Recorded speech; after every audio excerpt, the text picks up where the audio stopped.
ಅರಮನೆ ನಗರಿ ಮೈಸೂರಿನಲ್ಲಿ ರಂಜಾನ್ ಹಬ್ಬವನ್ನು ಮುಸ್ಲಿಂ ಸಮುದಾಯದವರು ಸಾಮೂಹಿಕ ಪ್ರಾರ್ಥನೆ ಸಲ್ಲಿಸುವ ಮೂಲಕ ಆಚರಿಸಿದರು.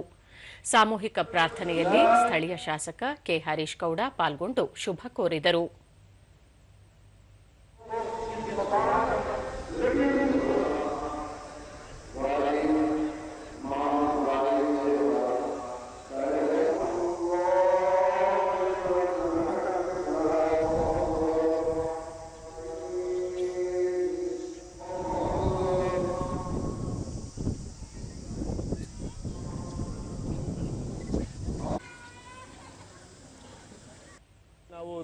ಬಳಿಕ ಅವರು ಸಾಮಾನ್ಯವಾಗಿ ಯುಗಾದಿ ಹಾಗೂ ರಂಜಾನ್ ಒಂದೇ ಸಮಯದಲ್ಲಿ ಆಚರಿಸುತ್ತೇವೆ. ಈ ಬಾರಿಯೂ ಸಹ ಒಂದು ದಿನದ ಅಂತರದಲ್ಲಿ ಎರಡೂ ಹಬ್ಬಗಳನ್ನು ಆಚರಿಸಲಾಗಿದೆ ಎಂದು ಹೇಳಿದರು. ನಡೀತಾ ಇದೆ.